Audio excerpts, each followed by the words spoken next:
बाद जब दूसरा भगत सिंह जन्म लेता है इस धरती पर, ऐसे ना जाने कितने भगत सिंह इस देश में कहीं न कहीं किसी खेत के बीच में दफना दिए जाते हैं। भगत सिंह के बारे में भी 4 लाइनें आपको किताब में मिलेंगी, क्योंकि मैं लिख कर देता हूँ कि आप भगत सिंह के बारे में किसी बच्चे से पूछ, अगर वो 4 वाक्य के बाद अगर 5वां वाक्य बोल दे तब बात कर। भरत भूषण तिवारी के बारे में भी अभी की दुनिया 4 वाक्य ही बोल पाएगी, और आगे आने वाली पीढ़ियां तो उसको भी भूल जाएगी। भगत सिंह को भी आतंकवादी कहा गया था, भरत भूषण तिवारी को भी आतंकवादी कहा जा रहा है। हमने भगत सिंह को फांसी पे चढ़ते तो नहीं देखा, लेकिन भरत भूषण तिवारी को देखकर ये कल्पना जरूर कर सकते हैं कि भगत सिंह के आंखों में भी कोई डर नहीं रहा। आपने वो वीडियो देखा जिसमें भरत भूषण तिवारी जो है लास्ट वीडियो बना रहा है, मैंने उस बंदे के चेहरे पर एक चीज देखी, वो थी उसकी साहस।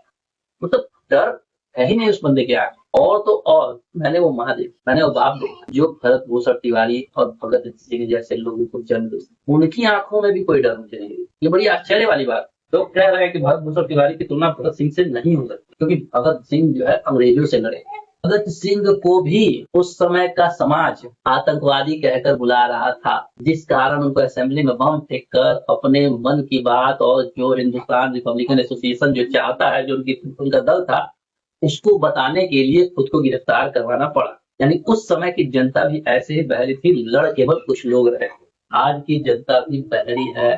जिनके लिए लड़ रहे थे भरत भूषण तिवारी, वो लोग वीडियो बना रहे थे, दूर से चिल्ला रहे थे कि मत जाओ वहां। अगर 10 लोग वहां चले गए होते तो किसी पुलिस वाले की हिम्मत नहीं होती कि वो गोली चलाए, लेकिन कोई नहीं गया।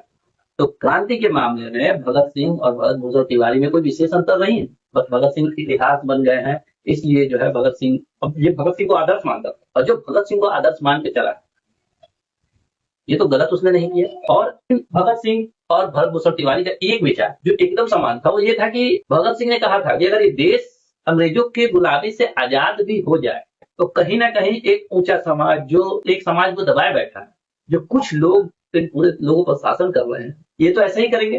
और ठीक वही तो हो रहा था भगत सिंह के जाने के बाद, जब दूसरा भगत सिंह जन्म लेता है इस धरती पर। ऐसे ना जाने कितने भगत सिंह इस देश में कहीं ना कहीं किसी खेत के बीच में दफना दिए जाते हैं। इसीलिए तो लोग कहते हैं कि भगत सिंह का जन्म होना चाहिए, लेकिन मेरे घर से नहीं, किसी पड़ोसी के घर से जन्म होना चाहिए, क्योंकि उनको पता है कि जो इस देश में भगत सिंह बनने की कोशिश करेगा उसे दबा दिया जाएगा, उसे मार दिया जाएगा फेक इनकाउंटर में। चाहे वो अंग्रेजी शासन रहा हो, चाहे वो इस भारत में, इस आजाद भारत का शासन रहा हो, बस रंग बदला है, केवल रंग बदला है। वो गोरे थे, ये थोड़े कम गोरे, इससे ज्यादा कुछ नहीं, बस